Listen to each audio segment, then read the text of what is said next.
Hello, everybody. How are you? Welcome. Good evening, good day, and good evening, and good morning, and good doll. Welcome to the show. I'm your host, Rich Buddy.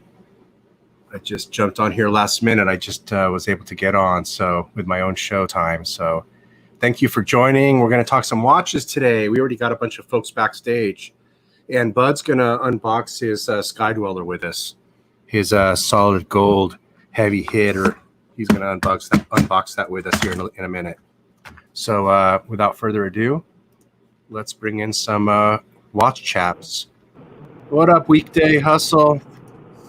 Blue Shirt Buddha. Hi, mate. How are you? Paul Valjoux. How are you guys? Welcome. Hey guys, how are you? Cool, man. We got two more spots open, so one's reserved for Bud for sure. And if anybody else wants to join, where you at, Wrangler? What's going on, guys? Not much, man. Looking forward to seeing Bud's Sky-Dweller. Yeah. Yes, sir. He'll be popping on here in a minute. So Cool. I guess he just picked that up. Go bold. Go bold. Go bold. Yeah. What are you guys up to? Anything exciting? Nah, not much, man. Another day. Nah, not much. Yeah. Another day, another dollar. Another day, another dollar. I hear you. I'm thinking about Tuesday tacos. What's that? I'm thinking about Tuesday tacos. Oh, there you go. Taco Tuesday. Tacos. Yeah. Yep. Well, Del Taco.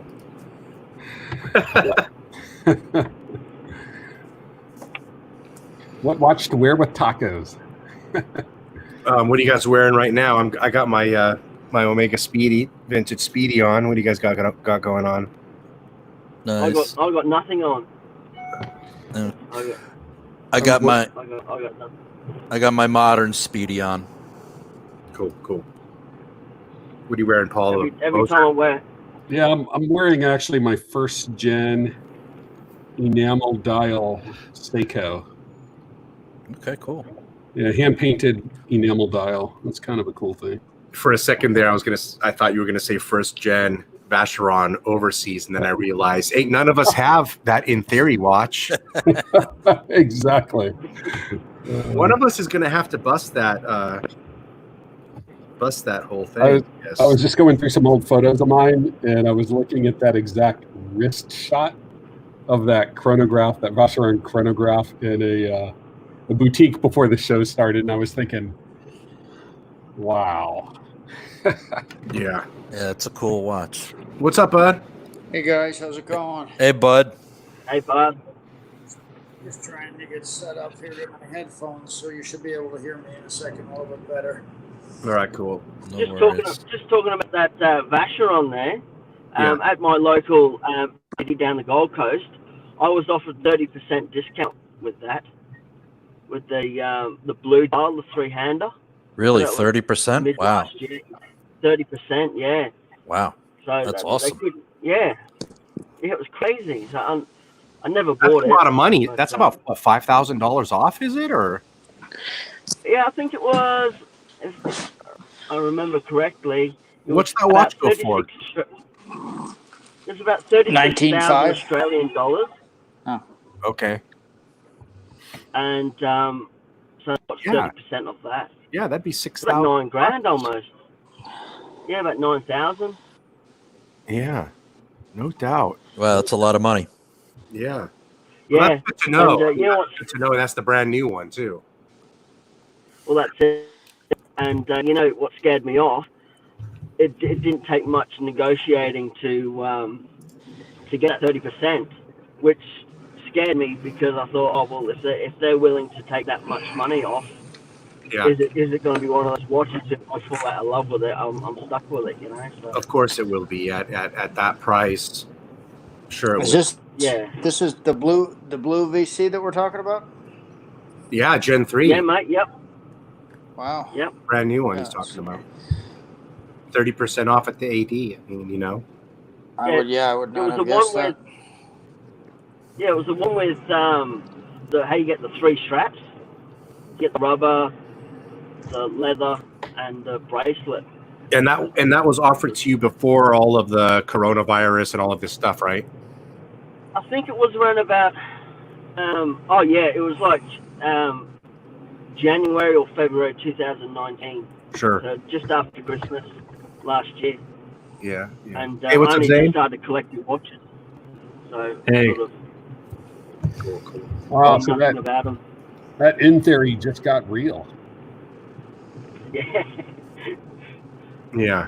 But I don't know. I like them, but it's sort of I know I'm still learning watches, so it's sort of I don't want to spend that much money on a watch where I don't actually know if I like it or not. I know me personally, I'm going to have one Vacheron in my box, but I'm not looking to have more than one. And if there's a brand that you're not so sure on, like the Vacheron brand that we're all so not sure about, there's nothing wrong with getting one of that brand. I mean, it's a good watch, so there's nothing wrong with getting one. And for me, I'm looking to get one of the least expensive entry levels of that brand, which would be, their, what is it? Is it called a Traditional or a Patron? Right? So the 56 is it the 56? Is that the cheapest? I'm not Am I looking for wrong? that cheap. I'd like their dress watch, their Patrimony or Traditional. Okay. Yeah. It's similar to I'm Calatrava. I think Patrimony is the Calatrava.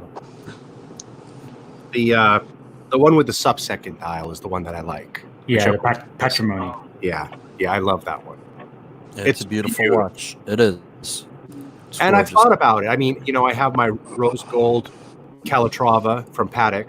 If I was to want to introduce a white gold dress watch to my set, that would be a perfect one. A white gold Vacheron dress watch.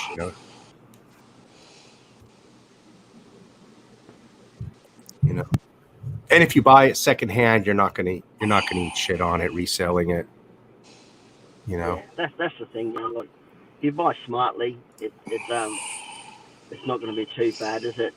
No, and you know what I think too? I think the higher price the watch, the more it's going to go down when you try to resell it.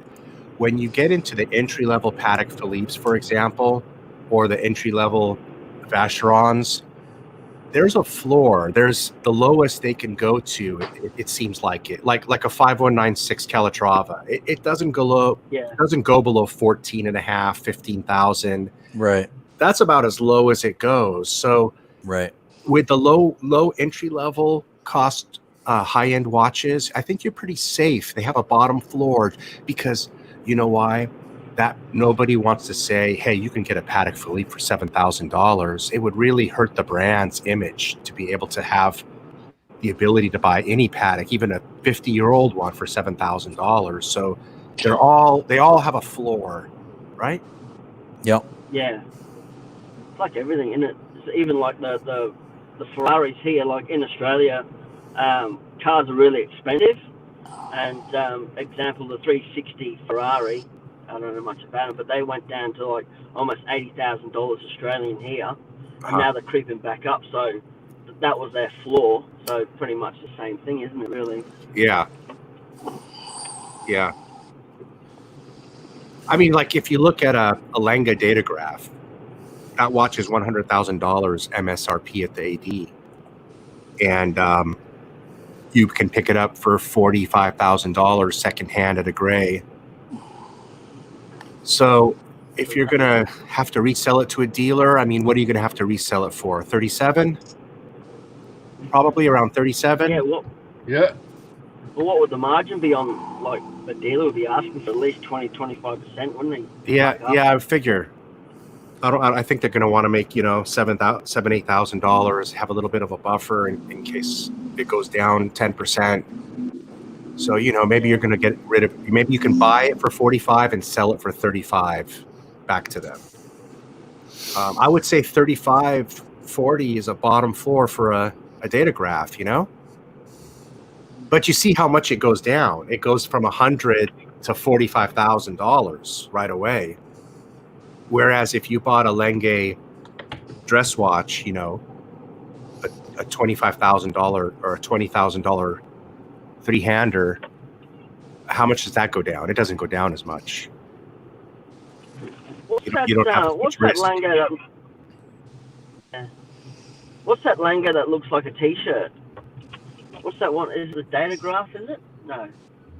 T-shirt. What's that one that looks like yeah, it looks like a little t-shirt. I think to me. you're thinking about the Zeitworks because it's got the cross. Is that what it is? Yeah. Is that what he's talking about, I think? The one with the numbers on it? I think yeah, that's right, yeah. Zeitwerk, yeah. Yeah. So Yeah.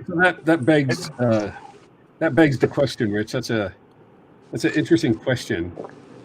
Is a watch enthusiast? If you're in a watch game, not as a collector enthusiast buying from the heart, but let's say you're someone that's in a watch game, are you better having a watch that's depreciated, like a datograph at half its value, or do you grab like the Pepsi that was well above its premium, which has like the better prestige factor? Yeah, but that's sports watch versus dress, and people choose No, sports over dress any day. The point being, one is devalued, but is quite a very impressive watch. Well, I guess they're both impressive watches, but one is devalued, the other is doubled, even though the one that devalued sells for maybe 4 or 5 times the price. I mean, I just think that just means that you can get good watches for a good deal. Yeah. Yeah, It would be a hard decision. The datograph at a good price, and then paying over on the Pepsi. I think the datograph would be the way to go. But like Zane said, it's dress for sports, so it's a hard. right. yeah. It really depends what you're into, but I agree with you. But the two completely different watches. I mean, as much as I love a Pepsi, I'd jump at a chance at a datograph. It's an amazing watch. And I think they're so amazing at the price too. I mean, Yeah. good God, at the gray dealer price right now, private priced, 45,000. Yep. Or get one pre-owned. Let somebody else take the hit. What a great value. Yeah, what are the datagraphs right now? 20. No, they're 25? 45. Oh, the datograph is. What is the long A? It's the grand. What is it? There's a long A. Is it the 1815? Yeah. I think so. I saw a The longer one. Is it the longer Right. one that's like around 25? Yeah. yeah. There was even a Longa flyback chronograph. I saw one for 35 today. I think I couldn't believe it. Oh, really? Yeah, Where'd you see that, Paul? it was out on a Chrono 24. Was it? Yeah. Wow, that's a good price. Yeah, that might be the 1815 Chrono though. Yeah, I'm sure it was. Yeah, it looks very similar. Just the sub-dials are quite much lower. Yeah. Let's see.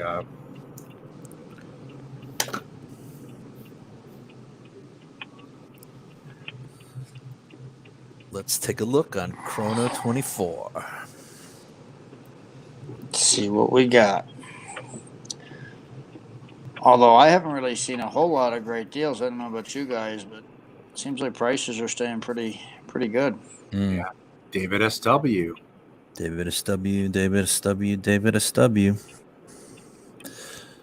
What is that one going for? 41? I think it's 44. 43, 44, yeah. Well, that's beautiful. That's amazing. So, yeah, I mean, this is really good for the price.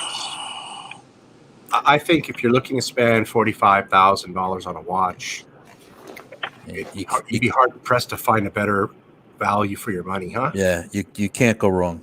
Yeah. You see Hey, one of that's these. a lot of bloody money, though. It is. But if you see it up close, put it on your wrist, take a look at it, in your hand, man, is it amazing. And you see how many Absolutely people are amazing. looking at it too. It's a lot of people viewing it. Yeah. And the backside is equally Yeah, more so.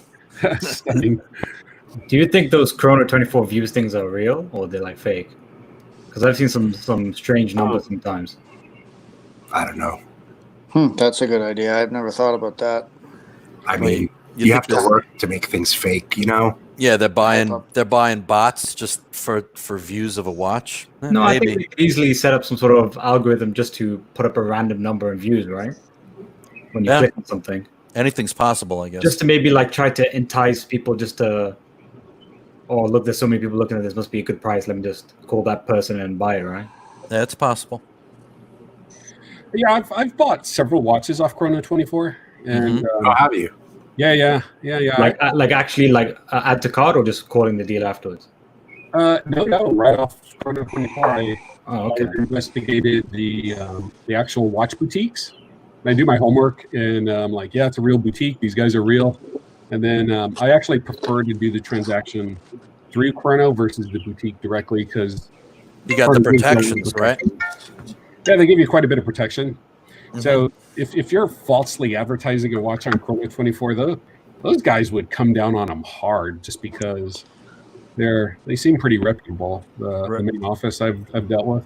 Right, and they won't release the money to the seller until you give the okay, correct? That's correct. I get the watch, I have it, and then I tell Chrono, okay, release the fund. Yeah. So they protect the buyer pretty good, huh, Paul? Yeah, they do. They really go beyond protect the buyer pretty well. So it's so I can get the watch. Extra. Take it. I've never had to because I do my research on the boutique, but I could get the watch, take it to my own guy, have him validate it, and then give the okay to release. Yeah, give the okay. Yep, exactly. How do you feel? Would you ever use it as a selling platform there? Yeah, I would because I know Chrono will give me my money. So, yeah, that's interesting to know. And just pay them their cut. Yeah, they get their kind of cut they get is pretty high, isn't it? I've never sold, so I don't know. Yeah, suppose he's like 10-15%. I did sell my my Grand Seiko on there, and let's see, I think it sold for, gosh, what was it? I think I sold it for what I paid. Mm-hmm. So it was around $6,800, and I got back like $6,400, I think. So, but they did again. The buyer got the watch, and he had like what is it 7 days, Paul? Did you have like 7 days to okay the purchase? Yeah, something like that. I've never used that much time, so I. Yeah, he didn't either. He took like a day and a half, and then literally as soon as he approved it, within another 24 hours. So within 2 days, I got paid. So yeah, I would sell on there. Hey, Joe, I'm going to let you get back to your work, and I'm going to bring the rancher in, okay? Yes, cheers, mate. Thanks. Okay, cool. Cheers, bro. Take care, man. See you later. He was driving around doing work errands anyway, so let's bring the rancher in. Welcome, rancher. Hey, full house there, Rich. Yeah. Rancher. Hey, Clyde, how's it going? Santa. Oh, Matador, how you doing? Good. So, did you get your tight red pants back from the dry cleaners yet? Because I want to see a duel in the sun, in the sand, with a Minotaur. Only if Suckerhorn joins, I'll join. Oh, wait. So, Suckerhorn has become your Goldberg? Wow. If you haven't seen him when he's talking in the chat, he's so triggered. He hates me. Yeah, I think he hates me more than Archie. But does he hate you more than Andy Hunter? I don't know. The last thing I saw him say, he said he wouldn't even piss on me if he had the chance. Well, you see, but I think if you're going to like him to get on, he'd join battle. I think he'd say, "Oh, I can't even. The thing is, I can't even understand when he's speaking. So whatever he said, I would just basically ignore it because the microphone is so bad. I haven't even got to see that, but the fallout from that thing is enough to laugh just knowing you guys talking about it. So, do you have it on your channel, Clyde, or is it just completely erased? I wish I had my channel, but no. Yeah, no, he deleted it pretty quick in a few. He deleted it. Yeah. Yeah, so, within the first hour or something like that. I don't know. That sounded hysterical. Wish it could have been there. So let's see that Sky-Dweller. Yeah, let's see the big reveal, bud. Yeah. All right. Okay, let me see here. He's looking for the right hunting knife. Well, I have to. All right, let me see here. I'm a little surprised. But it's just like, what? It's not midnight. Wait, huh? What? Yeah, look at all the people too. I know. We'll switch it up here and there. Let's see here. Let me flip it around. Hold on 1 second here. Let me get some technical difficulties out of the way. Your camera was pretty clear. Yeah, I just got to figure out how to flip it up. That's the ceiling. Let me see here. Look, if there's anything we've learned from Don Haynes, it's just go lie down in a bed while you're filming. Right? Or loudmouth Tim showing the hole in the ceiling.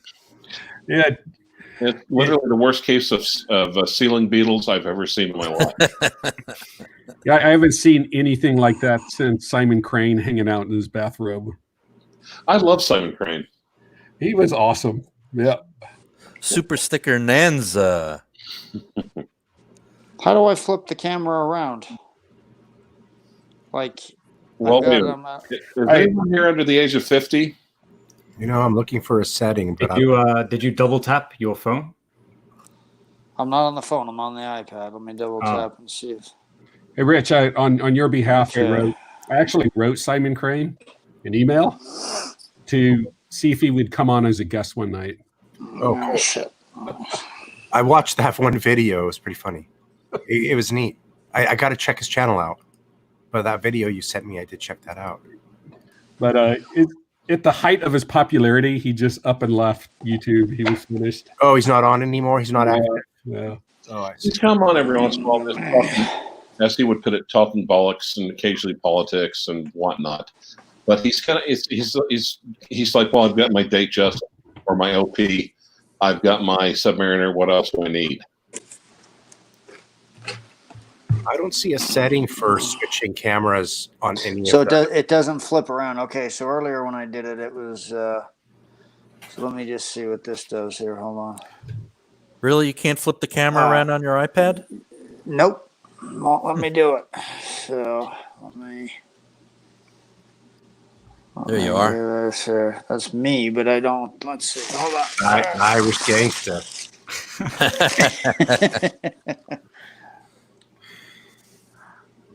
All right. Let's see if this works here. Don't mess with the mob. You guys tell me if it. Zany Poo. That's what it says. Zany Poo. Who nicknamed you that? Was that Archie that nicknamed you? Yeah. Well, you see that with my name? Yeah, it says Zany Poo. Yeah, Zany Poo. Yeah, Archie gave me the name, so I'll stick with it. Oh, I'm gonna zoom in on you, but it's not as cool as what I thought it was going to be because I thought I could flip the camera around, but I could have sworn there was a setting for that, but it's good enough. Wow, beautiful. Yes. Oh, smokes. Nice. Solid rose. Guy can smell the plastic. Solid rose, huh? Wait. Yeah. Are those stickers? These are the gray guys. Oh, yeah, those are gray dealers. Okay. All right. Yeah, this is their wrap, which is pretty. It works pretty good actually, because it really gives it good protection.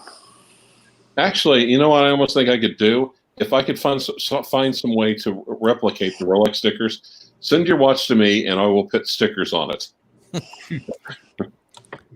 This is like the I would like. version. This is like I the would like adult to- version of getting one of those. You put a quarter in that gumball machine, and you get the prize out with the big plastic you open up. Oh, yeah. It's I gorgeous, want to bud. try them. I want to try them stickers that you put on that actually protect. Have you guys ever seen them? The stickers that protect the watch and you can wear Yeah, it. those don't really work that well, Is that right? Yeah, I was wondering that. from what I've seen. But I've seen that they have a few models, not all, because they have to be specifically laser cut for specific references. But I think they just peel quite quickly. Absolutely That's a gorgeous, heavy bud. sucker. Heavy. That's a heavy watch. 42 millimeter, 42, yeah. and it's just super heavy. That's going to be the heaviest Rolex, or the Sea-Dweller is going to be heavier in solid gold. Do they make a solid gold new version of that Sea-Dweller? No, I think it weighs more. The Which one? James Cameron would be heavy too. That's pretty. Well, no, actually, I think the Yachtmaster 2 in precious metals would probably take the record. Okay. Can we do this? Double combo meal. I was trying. I love that Pepsi. Love it. Yeah, that's a special watch. I love that. Even Zany Poo would probably sport that meteorite dial, right? Zany Well, Poo? they're relatively rare. AD's only get about one of them a year. That's a watch. My AD's not got one this year, not yet. But despite you selling off your Rolex collection, that would be one you would really dig on, right? Yeah, I like any mother of pearl meteor dials. They're all cool. Yeah. Now, Bud, can you hold the watch up to your neck like you're a palsy victim? Twist your arm around. Didn't turn out as well as I thought because I couldn't get it to flip around. But yeah, I was going to take it out of the box. But yeah, no. So, Bud, No. initial impressions. How does this compare to the brown chocolate version of that watch you had? It's actually a really nice change because it's lighter. You can see it better. And the darker ones you got to put them up to light to really get a good look. But this you can see. And what I like is the sticks are surrounded by the rose gold, so it really does complement itself Now, Bud, really well. I'm going to start calling you the White James Reeson. So it's That went over my head. anyway. Oh, he's actually collects a lot of stuff, but damn, he loves his gold watches. Has a lot of, Well, I gave up some stuff to get it, and I thought I was going to get a lot more slack for it. But the Batgirl was part of the give up, and so I thought that was the watch that people was going to get mad at. But It's not that interesting, is it? The Batgirl, right? well, once I like it, but once you've had it, you had it, and that's the hype. It's the hype. I think that. For me, I like what I like, and once you're done with the hype, it seems like it's. I actually like the regular Batman better than the. I don't like it on the Jubilee. I don't like it on the Jubilee. Yeah, I like it better. Well, no matter how cool that watch is, the Sky-Dweller is absolutely amazing. Hey, I found a setting, Bud, and you got in the camera setting below where you have all your settings on your screen there. That I just found a setting that changed my screen to high definition, and now look how much better my quality is. Yeah, Isn't it a lot better than it was a minute ago?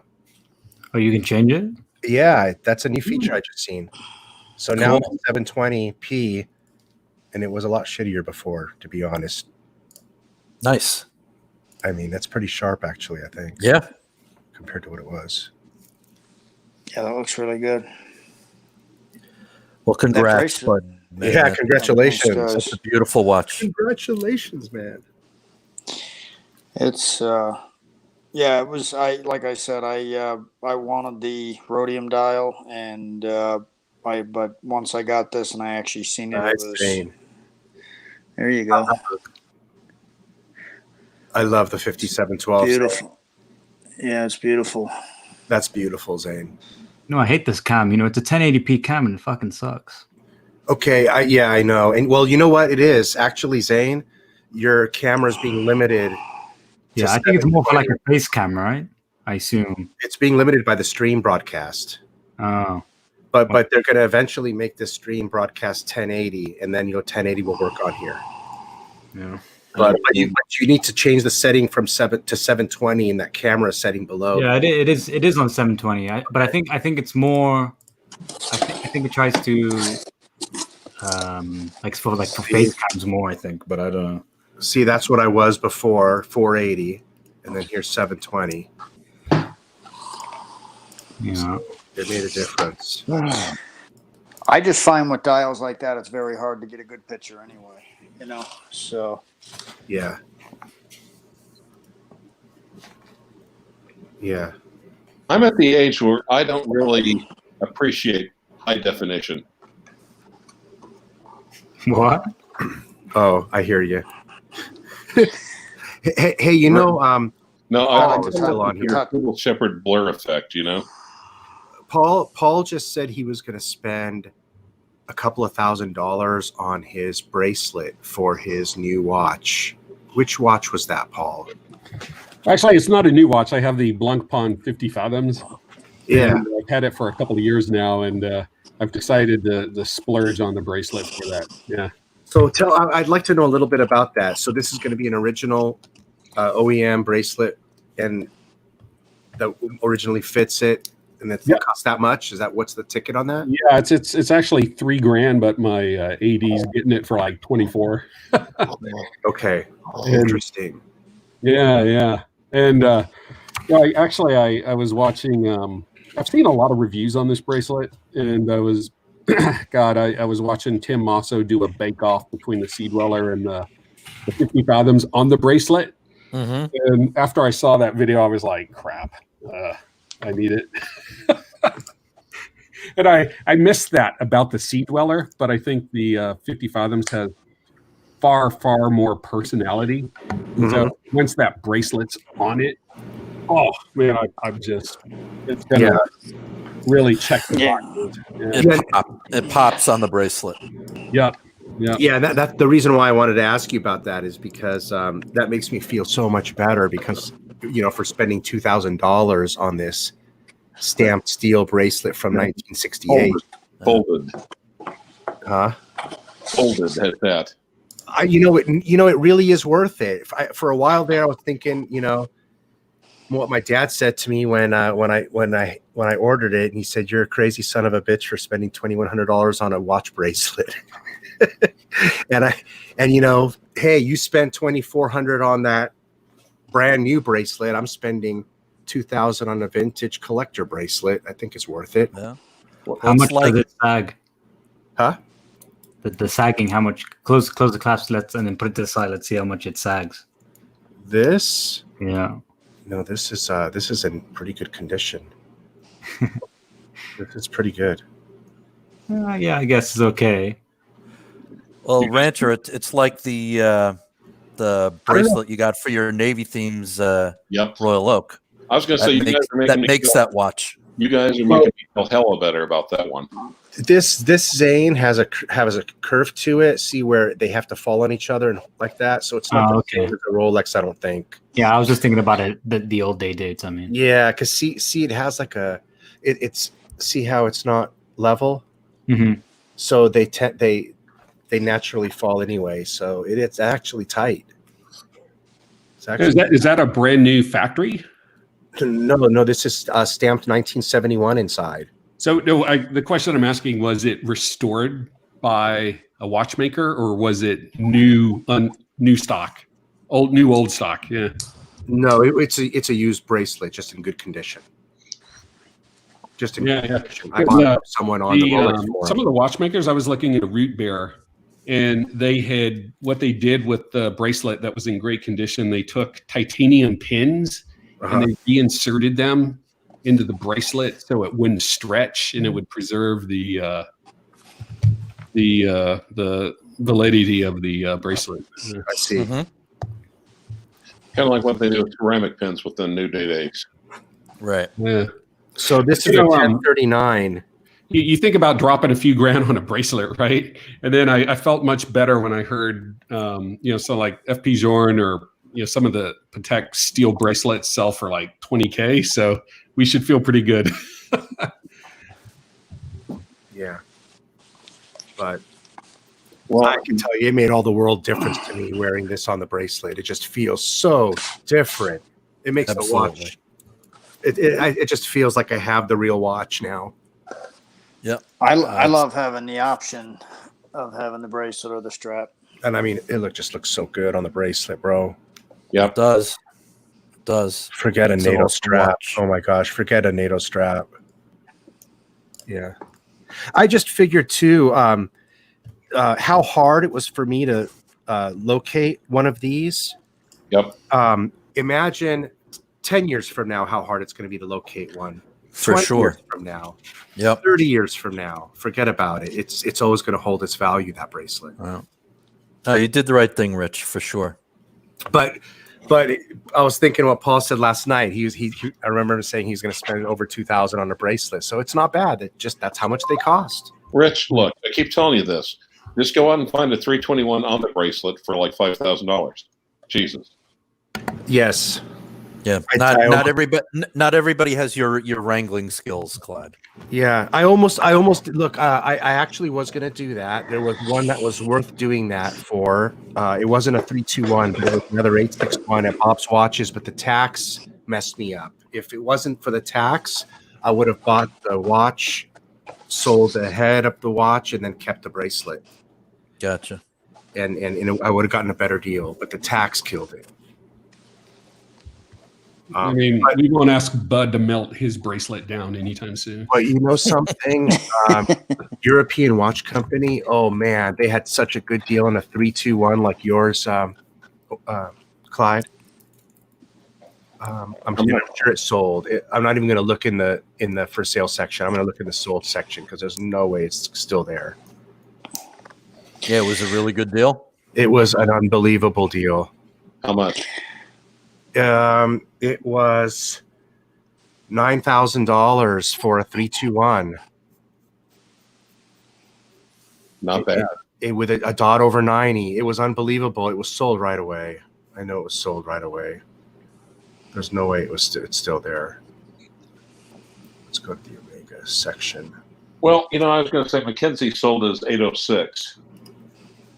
And his bluesy. Yep. Oh no! Look, $7,600. Wait, is this it? What? Wait, is this it? Wow, that is a good deal at $7,600. Hold on, this might not be it. Wait, be sure. Usually the European sells them good deals real quick too. Yeah. Oh, no, it's not it. Here it is. Yeah. Look at this.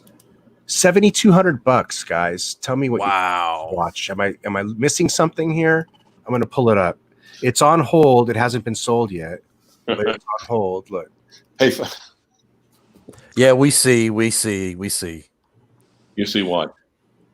The 321. So look, it says 321 caliber, dot over 90, 1968 serial number. No bracelet, 7,250. It's in great condition. Hell of a deal, right? Now, how hard would it be to find a bracelet for that one, though? It's the bracelet that I got. That's the same bracelet I have, Clyde. It's the 1039 bracelet, which was very hard to find, and it cost me $2,000. All right. So it's still going to come in. If you have to go search for a bracelet, it's still going to come in around 10 grand. The only or a other little bit less. bracelet you can put on this is the 1171. I think that's the reference number of the bracelet. And it's or 1071, 1171, something like that. It's half the price, and there's more of them. It's the later bracelet that was used, but the 1039 is the original bracelet. And that's a 67 Speedmaster? 1967. It's a 321. No, yours. Mine is the 861 caliber, 68 transitional. Mine's a little different. Mine's a little different category. This one is Yeah. This is the pre-moon that everybody usually wants. Right. Looks like it's a nice shape from that picture. Yeah. Let me pull up another one.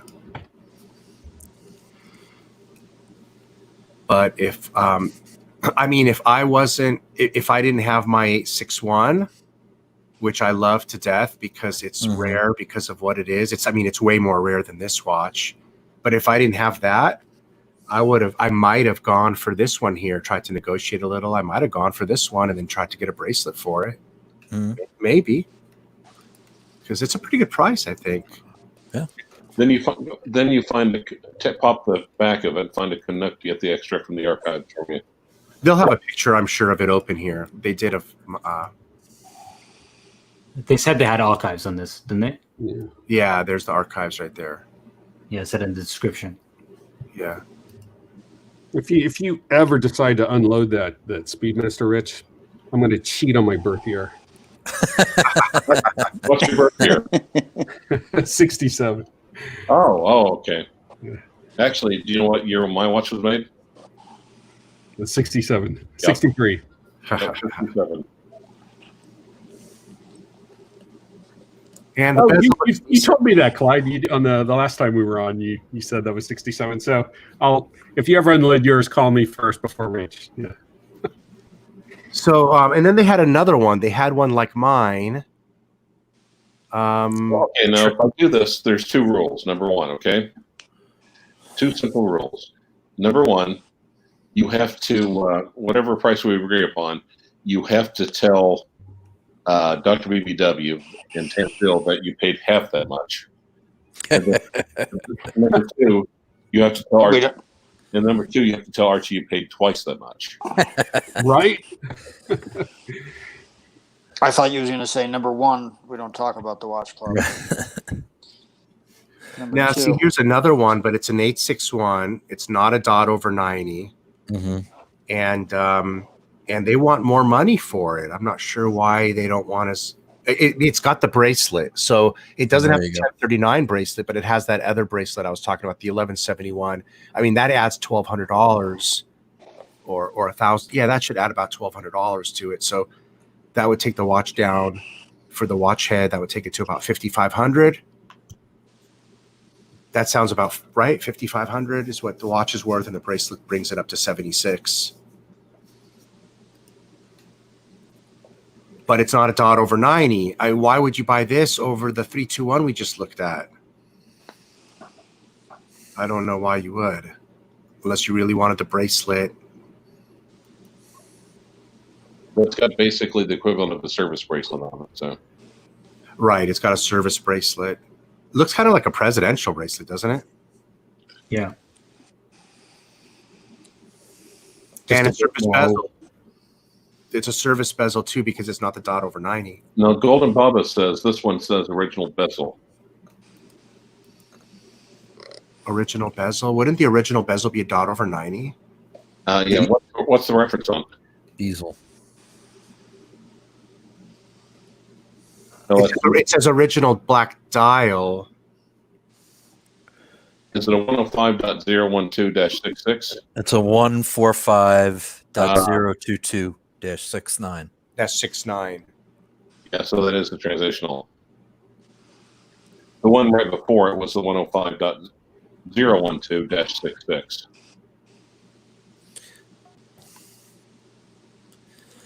Now, Clive, yours has some serious patina going on, right? I think mine's a 67. Well, mine's a -66, but it was made. The archive said it's basically a month older than I am. Uh-huh. It's also held up a hell of a lot better. But yeah.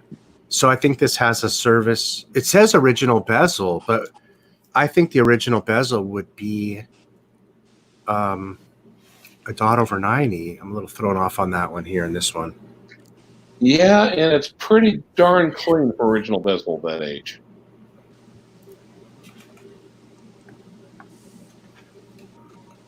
It's faded, but no scratches, huh?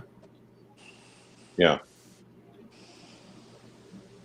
Original service bezel, which that's nice because it fits the time of the watch because of the fade. I mean, you'd want that without a doubt. I mean, who would want a brand new bezel on this thing? It would ruin the look of the watch. Correct. The hand is true, though. The hands are important to look at and know that they're true, and these are true hands. The sweep hand, yeah. See, I'm loving the vintage Omega Speedmaster. I mean, I'm very passionate about them. I love these watches. I'm so happy with mine. What do you guys think? Mhm. Go ahead, Rich. Oh, I'm sorry. Go ahead. While I pull up this other one. I was just going to say, what do you guys think about the solid gold Speedmaster? I think we talked about it for a minute last night, Paul. Yeah, I mean, you like your gold, don't you? Go gold, go bold.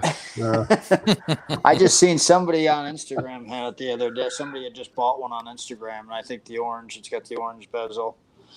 But it does make the orange bezel look small. Yeah, I mean, the old ones, Clyde, I guess Clyde and Rich, you're more the experts than I. I mean, you keep servicing that movement, and there's no reason that won't. I mean, you'll have that thing for a couple hundred years, well past your lifetime. I mean, Sure. You certainly don't see a lot of them. That's for sure. They're not a watch that's out there for sale. I mean, can you imagine what space flight is going to be like 200 years from now? And that watch that you and Clyde have, Rich, I mean, I just can't imagine what that watch will be a future museum piece. You know which piece I think will be a collectible piece one day? The Speedmaster that has the three it has the Mars, Earth, the 3 planets, and the Moon. The Moon, Mars, and Earth on it. The pictures on the subdials in color. You know the Mars watch? I don't. I'm not familiar. I'll bring it up in a minute. You know this is a great yes. It's a limited edition, right?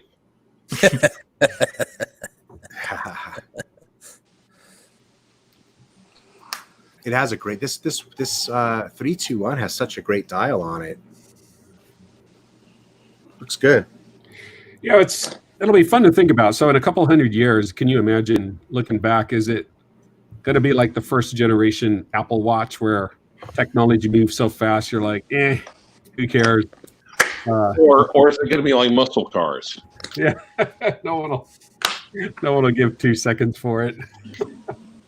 Yeah, I just hope we don't get into a Matrix virtual world where you don't have to buy a watch. You can actually just pretend like you own it.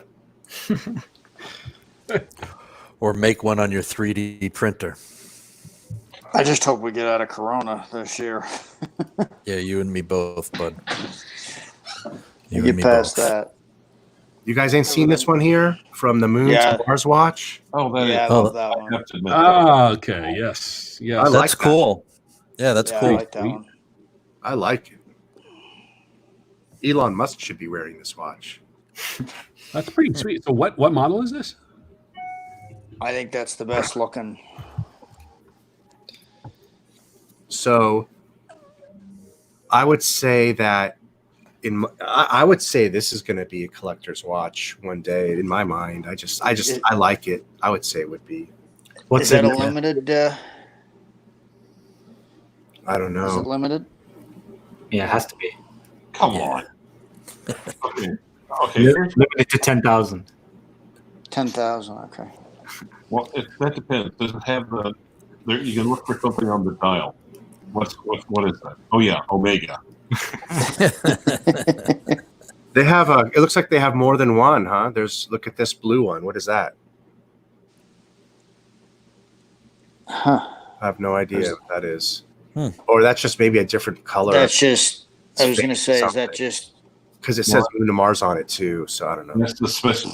That's the That's the limited edition they had the year after. It's the Voyage to Uranus.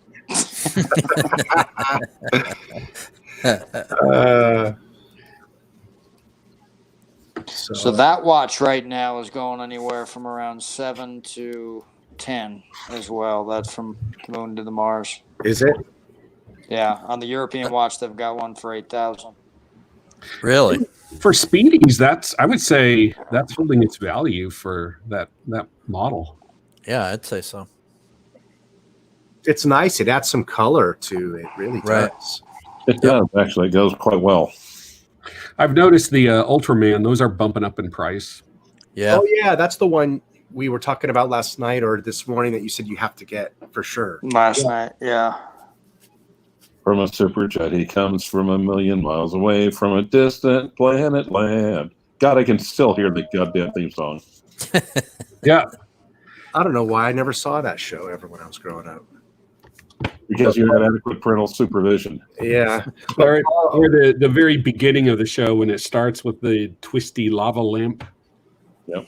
Thing. The mighty Hayata. Yeah. Hey, what's up, Thomas? How are you?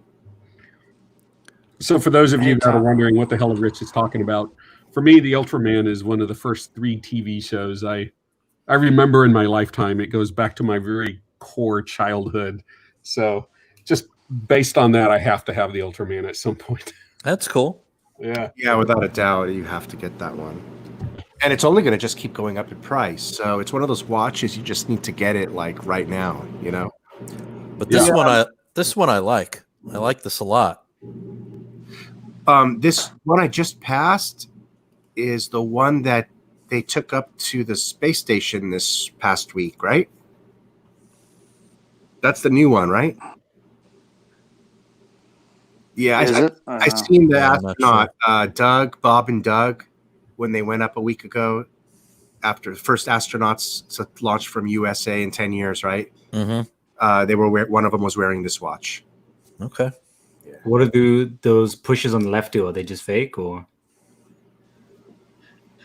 those 3 on the left? Don't know. Are they all? It does. You know, there's countdowns and. When you say Bob and Doug, it sounds like they set up like a radio morning radio crew. Bob and Doug in the morning here on the International Space Station. The Mackenzie brothers. It's got polished center link. Oh my God, you're right. Good day, eh? Good day, eh? Look, the center links ain't polished, but the center of the center links are polished. Mm-hmm. Okay, what was the name of the skit? The intercenter links. Great White North. Okay. You know, I just was thinking the other day that when they go to Mars, everybody's going to want this watch. All of us are going to be talking about this watch when they're actually sending a man to Mars one day. Everybody's going to be talking about this. How much did European have for it, Bud? You said 8? 8. And then there is a Snoopy one for 9,600. So, well, you know, if that happens, they're going to identify the first person out, and the watch companies are going to kill each other trying to get the guy to wear their watch. Good night, Mason. One. Good night, Mason. Good night, Mason. Well, and you know, one of the reasons why they wore the Speedmaster and not the Daytona. Say that again. I'm sorry. You know why they wore the Speedmaster and not, say, a Daytona? To space. Yep. Go ahead. I'll attempt to answer that. Didn't NASA publish quite a few specs on the original Moonwatch? I mean, it's pretty impressive when you look at the list, and I don't think Rolex passed on some of that criteria. Well, my understanding, and this is from Jake Ehrlich, is that more or less, he is like, what? Hey, yeah. Hey, we've got a selection. We'll send a guy out there with a few. You have any questions? Like, call him, call us. It's the middle of the night. We just screw it. Just call me. I'll answer the phone. Meanwhile, Rolex is like, here's a fucking catalog. Yeah, but I also think I'm sure I read it somewhere that Speedmaster was the only one that passed all the tests, and I think the Daytona, I forget which test it did not pass. Yeah, I mean, there was some impressive G-force, and then the temperature. It's the half temperature hour extreme. at 120 degrees, and then half an hour at minus 40, and and 20 Gs, and they put it through a lot of wacky stuff. The ultimate sport bracelet.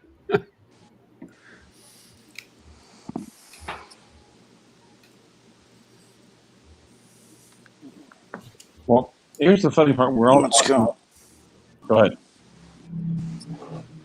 We're all talking about how much we spend on bracelets, and meanwhile, Mackenzie and I we're kind of looking at espresso makers, like home stuff, home-based stuff. Get something decent, get something quality, but not like completely break the bank or just go apeshit crazy on it. And the conclusion we came to is that this hobby, the watch hobby, has completely ruined us.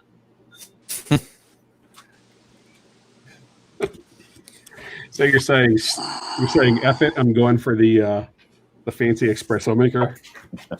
The Cafe Lot Robot is a manual one, and basically it's like with shipping it's over $400, but we're looking at it like, oh fuck it, that's not even Tito money. You should get a Miele, $5,000. So living in Seattle, I know a little bit about coffee. Yeah. And I would say you're best off getting a machine with knobs. None of this digital shit that's going to go sideways and it breaks and then trying to get it fixed. Go with the knobs, the manual knobs, far more dependable. Well, God knows I love playing with a couple of knobs, but exactly. That's what she said. The one is completely manual. There's just a pressure gauge on it, and there's no heating element. There's no pressure element. You are the pressure element. Yeah, the way they used to be, like the way the Italians made it back in the 50s. Yeah. Dave, you have a Miele, right? Yeah. Miele, Sub-Zero Wolf, all that crap. Mr. Grand Kitchen. Yeah, but I don't even cook. People, you put those in just for show, right? Those Sub-Zero fridges, which are $15K. 20, I think. Does yours have glass or a door? No, the built-in cabinets, the glass ones, the thing is with those glass ones, they're kind of like a gimmick, because if you're ever selling your home, no one wants to see what's inside your fridge, right? Well, the Miele, I had a Miele. It was a vacuum cleaner, and there for a while, it had 4 separate Facebook accounts. we all miss your vacuum cleaner. Yeah, but Miele, I have one. I've never used it. Built-in coffee machine, but those I think are $5-6K. I think. Yeah, they had a desktop one. Well, maybe not quite that bad. Like a desktop one for like $23. The trouble is, it's not really. It's really an espresso appliance. So Zane, you're saying the glass is all gimmick. So yeah, well, look, if you usually see it in like a new build in like LA or something, you'll see the glass ones because whatever, that's fancy. Yeah. But in a house that's already like someone's living in, you most likely won't see it. I was trying to tie that back to watches, so that's why Rolex puts the solid case back on the back. Clever. Yeah. No gimmicks. What's that? Rolex, no gimmicks? Yeah, there's no gimmicks to Rolex. You don't ever have to ask what's in the movement and what's in the case. You know what's in the case. Is it waterproof or not? I mean, you already know all that stuff. Pretty straightforward company. Did you guys see the JLC, the new JLC that came out? Oh, the triple calendar moon phase? No, the Memovox. Yeah. That's a cool, beautiful watch. Beautiful. Yeah, I dig it. Let me see if I can pull that up. Oh. Where did I get an email about it? Is that how or it was on YouTube. I got a notification, I think, right? JLC had new releases. I believe so, yeah. Let me pull it up here. Yeah, JLC on the new releases, they're just killing it, Rich. Oh. Yeah, they are. I agree, Paul. I totally agree, Paul. They're doing a good job. Yeah, I wouldn't mind that alarm function. It's really neat, and what a usable function that would be, especially if it's done right. Yeah, they totally redesigned it. Let's pull that up and look at it. Rancho, do you have JLC in your collection? No, I did have the Reverso Duo face, but the Parmigiani Calpa kind of knocked it out of rotation.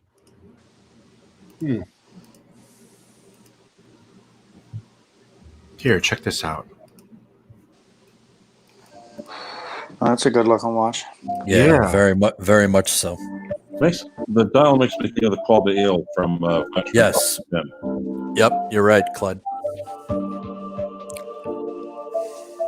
And actually, I'd love to get my hands on a for price.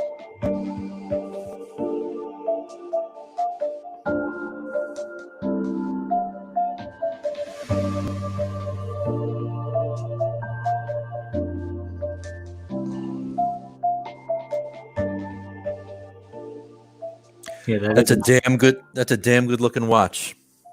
Yeah, isn't it? It's great. So the center shows the hours until it goes next. Let me pause it right on so we can look at it. Find a good picture of it. There we go. 42 millimeter stainless steel. And how much is this? You know, these aren't that expensive when they come out, but even at MSRP, these JLCs, right? They just, for value, the JLC seem to be just like, because what are they, about 8 or 9? Yeah, I believe that's what they are. Yeah. Yeah, that's what I would think. Again, you get a lot of bang for your buck. Yeah, a lot of bang for your buck. And I don't think anybody really makes an alarm function like they do at all. Who the hell makes an alarm function? Other than Vulcane. Well, you have the Tudor Advisor. Oh, that's right. True. Yeah, but that's Glashütte makes nice alarm functions too. Yeah, well, there's a Patek Pilot for $250,000. Yeah, right. That's the only one. Yeah. P. And I like the Memovox name that they're using to identify the watch with the alarm. It's a cool marquee, Memovox. Yep. Ties in with the the tradition of the alarm watch. So this is one of the best releases, I think, for the year. Yeah, it's beautiful. Well, yeah, it's a little bit interesting how they have the countdown in the middle. That's cool. Yeah, I love the middle. It gives a great aesthetic to the watch with that red hammer hand. Mm-hmm. I wonder if they're going to make a master compressor for police departments. And you so look at this example, that hammer hand tells you it's 8 hours until the alarm's going to go off. It counts down the last 12 hours before the alarm actually goes off to let you know it's coming close. I think that's a neat complication. Yeah, it's kind of like a power reserve as it drops down. So the alarm, you can see the triangle. It's set for 6 o'clock, and that's 10 o'clock right now is the real time. So it's 8 hours away. Yeah. And for those of us who are never, going to get a minute repeater, this is about the best you're going to get. Yeah, that's it. No, you can get like Roger Dubuis for something stupid, right? Roger Dubuis. Yeah, don't they have tourbillons for like $20,000? And you can see the back too, so you can see it striking. You can see the alarm hammer striking. So Blue Shirt's exactly right. You can get your minute repeater for alarm hammer prices. It's a cool watch. Oh, I was actually looking at a minute repeater. I can't remember what brand he was talking about that. Yeah. So I like that. A lot of bang per buck. I like that. Hey guys, I'm gonna bounce. All right, Paul. Good to talk to you. Good talking. Good talking to you, Paul. Here, so Good thanks for having me on. Yeah. Thank you, sir. Bye. See you, bud. See you later. See you later. So, But I think the JLC Polaris is also a really good, and then they had that limited edition, the real blue one. So yeah, I like the JLC. but I do think the Polaris though might be at a movement. No, the Polaris is that's a JLC movement. Oh, is it? Okay. Yeah. Okay. Well, yeah, they have to use their own movements because otherwise everyone's going to go, oh, yeah, the watchmaker's watchmaker. No, you're using it either. And then screw you. They don't have any watches with outside movements at all? No. Okay. No, they make all their own movements. So the for a long time, the Holy Trinity was using their movements. what was that one called again, Bud, that you just mentioned? The Polaris. Polaris. Right. Okay. They're really. Trinity was also using a lot of Piaget movements, but it's not like ooh, Piaget. I just think we hear a lot about the Reverso, and I think they've got some other watches that are really interesting. Exactly. Right. Which, I mean, that watch, I everything about the Reverso is great, but I'm not sure if I ever see myself getting one. Well, the only criticism I have about the Reverso, I can say it in 3 words. Okay. Archie has one. Right. Yeah, but the tribute to 1931, that's a beautiful watch. Sure, but on the other hand, God, they pumped out so many versions of them. They have. Is that the red dye one? Well, there's a bunch of different versions. There's a blue dial, a red dial, a duo face. There's a lot of different versions of it. But I feel like that's become Archie's everyday watch because he doesn't. Because he's got nothing but dress watches. Yeah. So that's. And his Reverso is still a dress watch, but it's his most sporty dress watch. It's the closest thing he's got to every day. Yep. Right. Yeah. But yeah, the Polaris is a nice sports watch. Yeah, that's about 7,500 MSRP.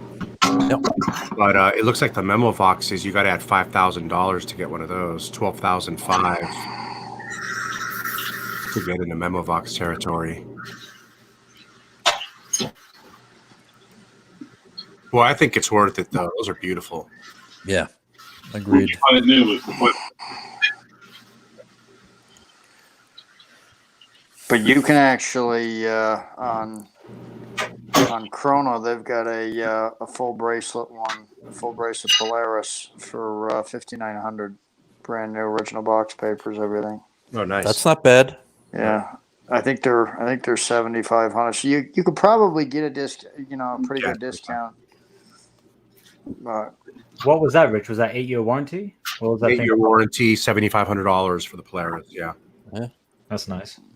Yeah. I mean, Weekday Hustle said he was offered 30% off at Vacheron.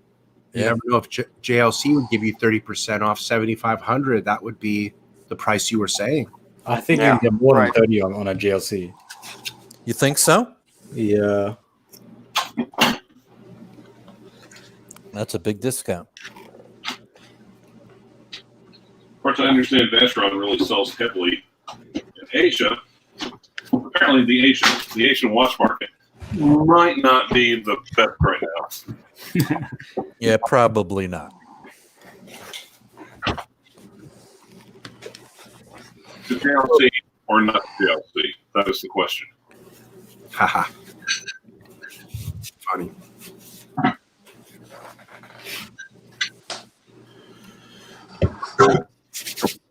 Well, guys, we've been going about an hour and 10 minutes. I'll tell you what. A lot of action going on this early, huh, Rich? You know what? Thomas just joined us, so let's go for a little bit longer, and then we'll okay, cool. for a little bit. What's up, Thomas? Hey, Thomas. Hi guys. What's up, You my all right? friend? Hey, Thomas. Still joining for the end. Thank you for joining. You kept us going a little bit longer. We'll go a little bit longer. You're the Doc BBC. Doing a .bbc, yeah. How's life treating you, my friend, right now? Yeah, not so bad. How are you? Doing okay. Good. I might come back and do a late night stream tonight. I probably will, to be honest. I'm feeling it. So we'll go another 10 minutes here, and I got to attend to some family stuff. So. All right. Sorry about that. So no, we're good. I'm gonna have me another cigarette, and you guys start chatting away. What do you guys want to talk about now? Bring up. Wait, you're talking about JLC, weren't you? Mm-hmm. Polaris. Yeah, the new Memovox we looked at. Yeah, that new boutique edition. That's gorgeous, isn't it? With the blue dial, it's really beautiful. Yeah, absolutely gorgeous. Thomas, what's the YouTube guy over in England that's got the who just got the Polaris or a Memovox? Didn't he? That was just Horology, wasn't it? Yeah, just Horology. Yeah, David. Yep. He didn't get a Memovox, did he? He got a Polaris. No, he got a Polaris on a bracelet. Yeah, That's right. Yeah, and he got the black. He got the black one because he said He got the black dial. Yep. Yeah. So that's I think yeah, maybe it's a lovely watch. Beautiful. Yeah. Yeah, it's odd that he stopped his channel right when he got a couple of really kick-ass watches. That and the root beer. Yep. Yeah, he did a very short update recently, about 10 minutes long, where he said he was getting an Explorer as well. I missed it right when I went to look at it. It said deleted. Yeah, that's what happened. I saw it posted, and I'm like, I'll look at it later. And then when I went back to it, it was deleted. I seen it. He basically come on to say that he wasn't coming back on. And, it was like, I'm not coming back, okay, but I'm back just for a minute. But but anyway, yeah, he has a nice collection. I think he's got root beer. It's a shame because he picked up momentum, hadn't he? And he he had a good little sort of mojo going, you know. Yeah, exactly. Good little stream going on a Saturday, and his live streams was nonstop. I mean, it was going constantly. So yeah, a lot of people on there. He was one of the very few other streams I actually watched. So I'm kind of gone. Yeah, and he pulled the plug, and then Paul Thorpe pulled the plug. Yeah.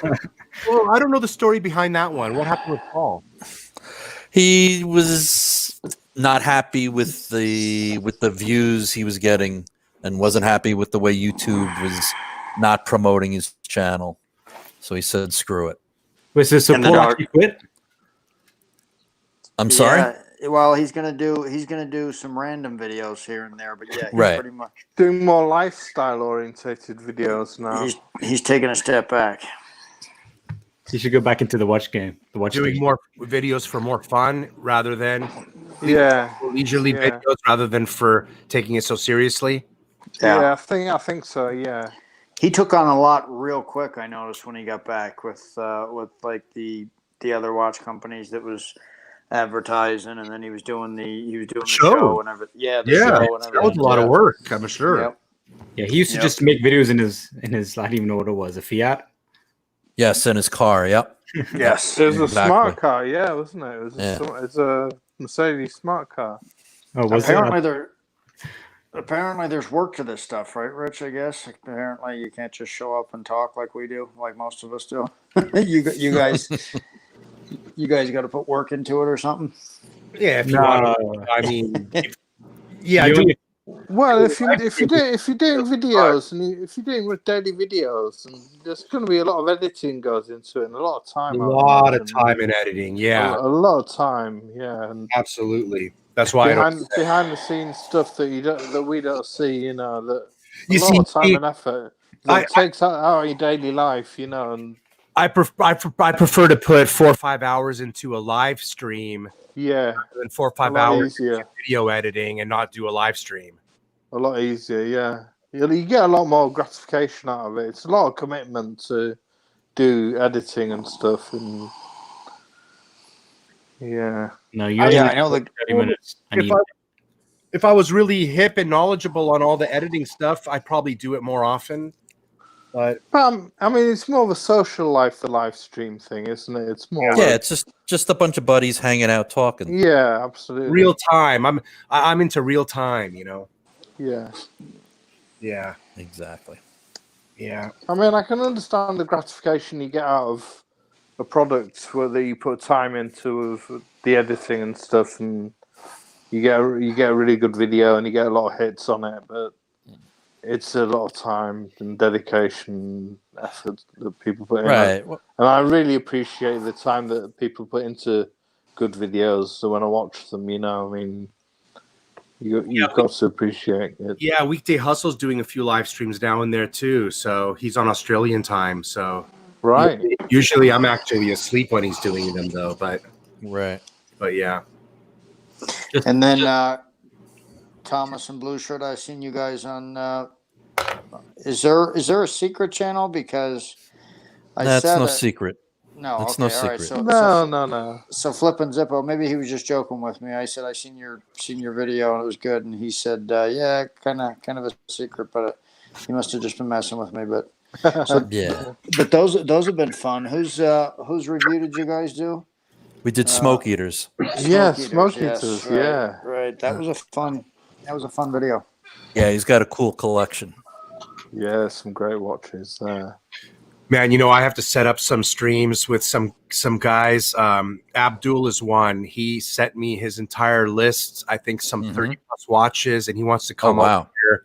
He wants to come in here and do a collector's corner. Be my first collector's corner. Oh, that's brilliant. awesome. That's awesome.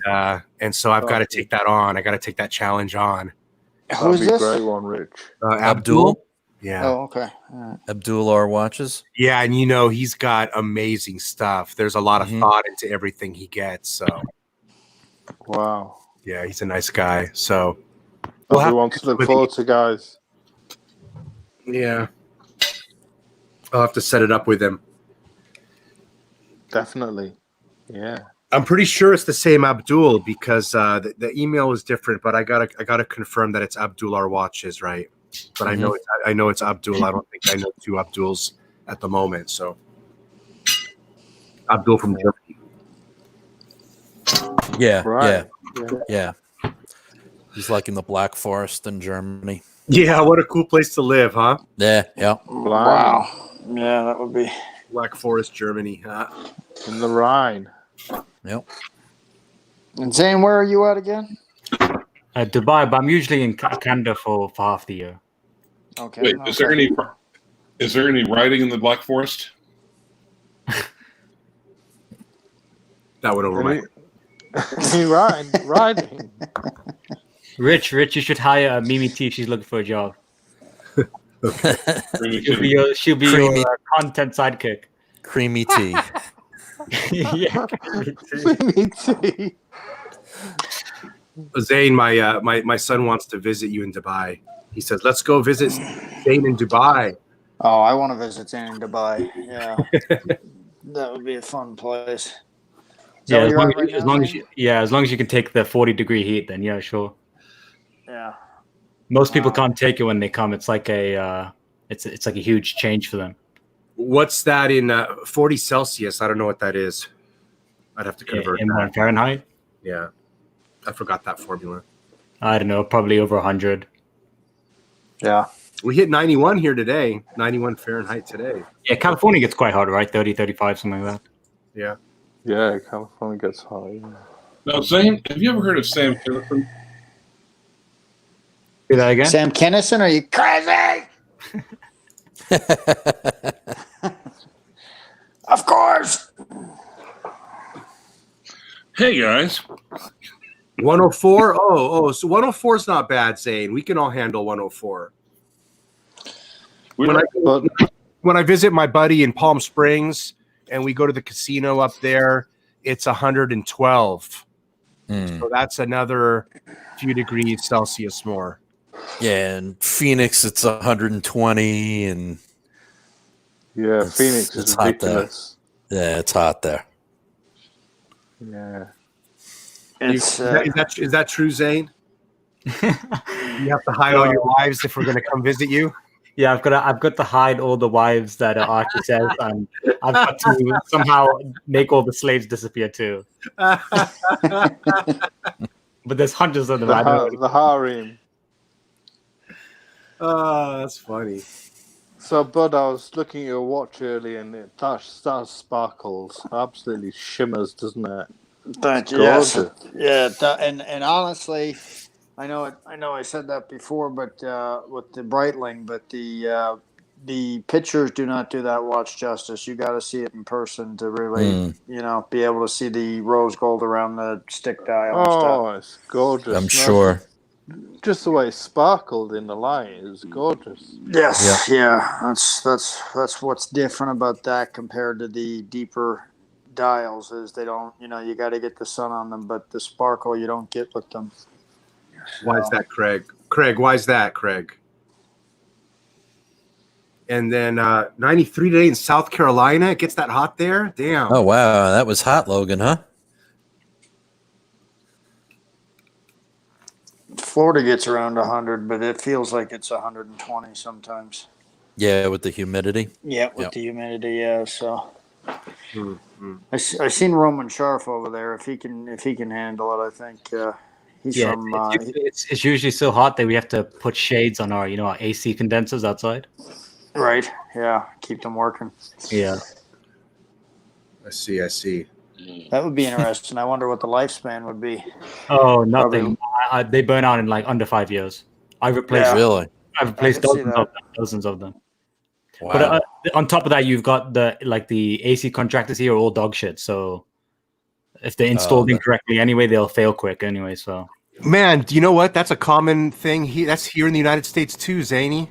Yeah, I know. I know all the appliances: Carrier, Lennox, Goodman, all those. Train, can't stop a train. But all dog shit. All those companies use the same manufacturers and then just stick their name on it.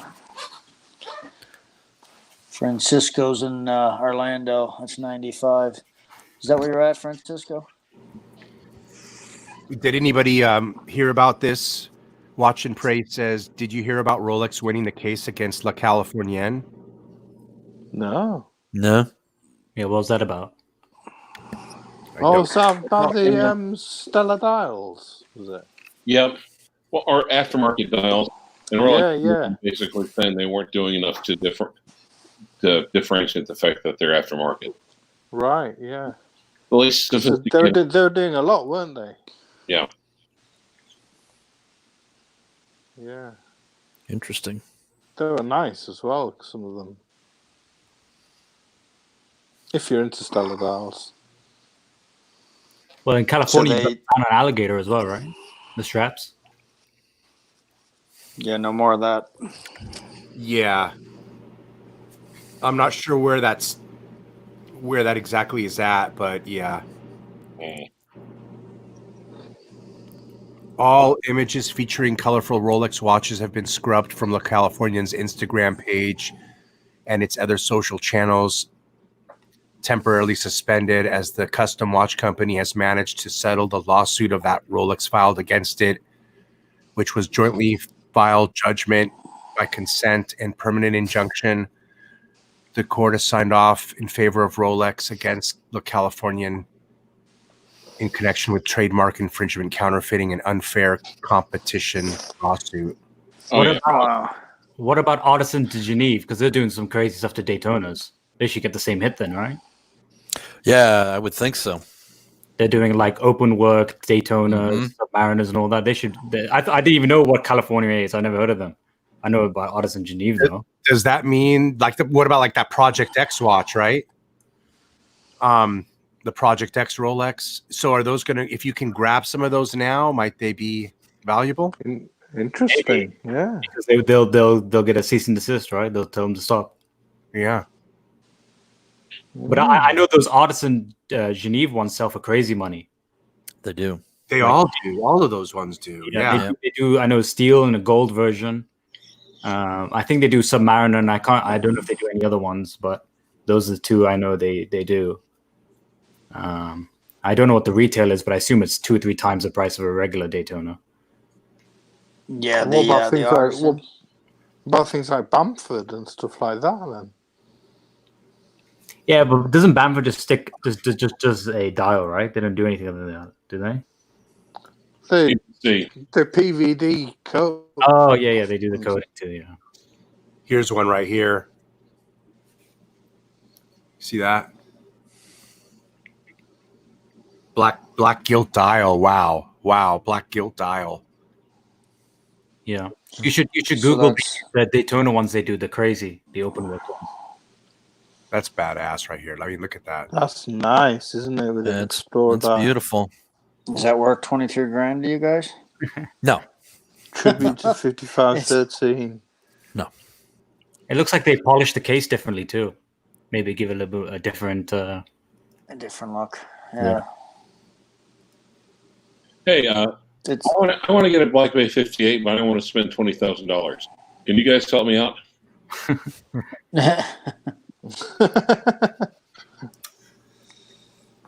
Well, yes, we can. GMT Master said, what about the custom diamond Rolex?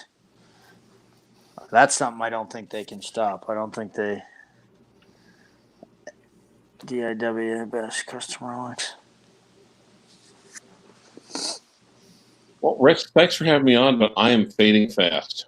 All right, my friend. We'll be ending it soon. Right after we look at this Explorer, we're going to end it anyway. Oh, the 1655? Thank you, my friend. Nice to have you. Thanks for Good having me. night, good night, Clyde. Good night, Okay, Clyde. Clive. See you, Santa. This is one of the most beautiful watches. I mean, look how beautiful this Agreed. Isn't it just? Yeah, agreed. It's beautiful. The Cyclops is Isn't it crazy. just? I just love those stick hands rather than the Mercedes our hand. Yep. Just makes it so much more legible, so much cleaner. How much are they asking for this one? 27. Wow. Wow. What year is it? Look at the X on the Rolex, how it's written. Mm-hmm. Wow.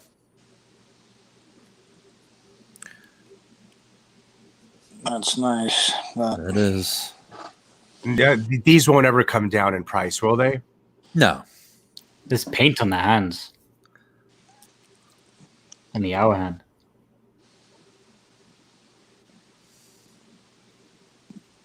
I think that's just where some aluminum's flaked off.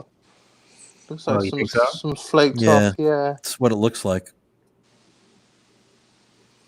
Yeah, and that's all corrosion around the hands there too, right? Around the Yep. base of it. Yeah.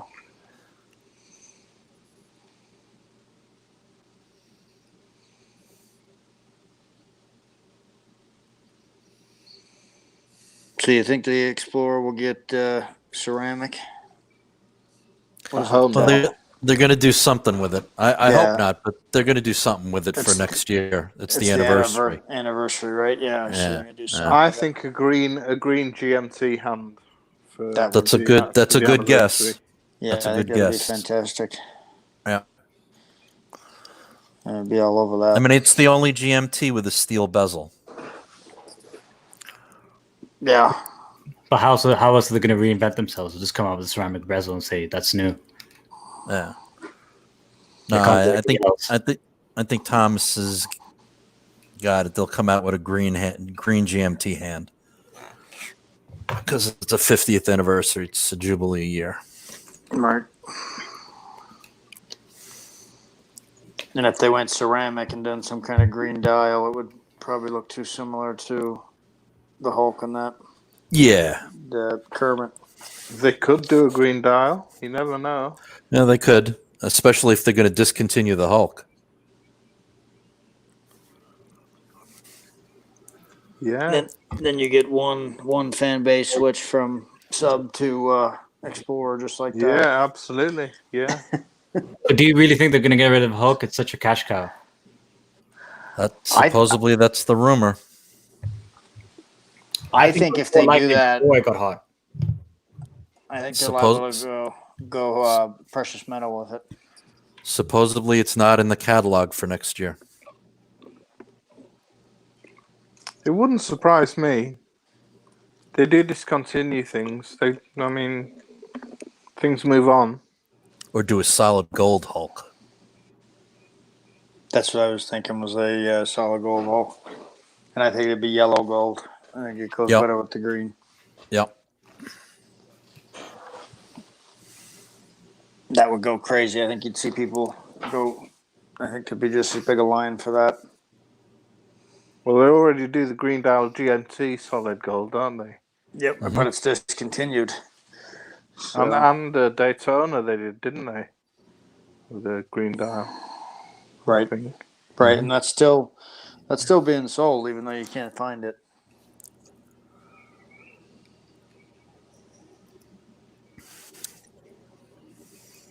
That's a lovely 1655, but that's a lot of money. Yeah, it's gorgeous. Yeah. That is a lot of money, though. Yeah, you're right. I'm going with something else with that kind of money. You know what, though? There's something to say about that, though. Let's say, for example, I mean, I'm not going to do it, but, you know, especially when the market was really hot, if I took a couple of watches that I got at retail, I could have taken a Daytona and I could take a Batman or something like this. I could sell them and use that premium I make towards this premium. You could and come out maybe paying 18 for this because of the profit on the others. Yeah. Right. Or 17 for it, which might make it reasonable that way, you know? Yeah. And if you're looking for a classic vintage piece in your collection, I was going to say, this is a last buy. In other words, you're buying this to keep it for good. So. Forever. Look. So I bought my Daytona ceramic for $13,500. I mean, I know I can't sell it myself for 24, but I see them up there for 24. I would. Wouldn't you trade that for this? It's the same price. I would trade it. I would trade my. Yeah, I mean, the 1016 has been popular for a long time, and I think the 1655 has really grown in popularity over the past coming into its year own, and a half. The past year or so, the past year, 2 years has really skyrocketed in popularity. The 1655. No, you got a good point, Rich. I mean, especially someone like me who's not a huge Daytona fan. Yeah, I might possibly do that for this watch. Me too. Yeah. And then imagine having this watch. It's like it's one of those watches that you're like, wow, man, you know, hard to get watch, and look at that dial. Nobody really wants to pay the money for it either. No. So once you get it, you've got something good, you know. Yeah.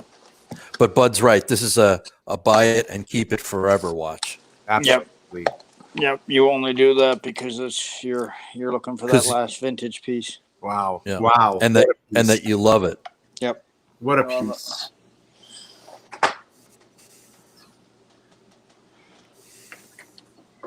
What a great ending note, that watch. Yeah. Love it. True that.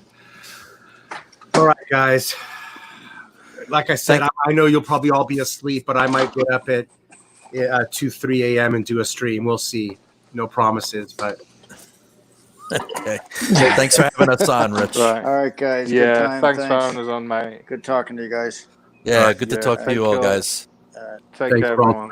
Take it easy. Take it easy, chat. Everybody in the chat, thank you guys for joining and everybody. Yeah, great to see you all. Take care.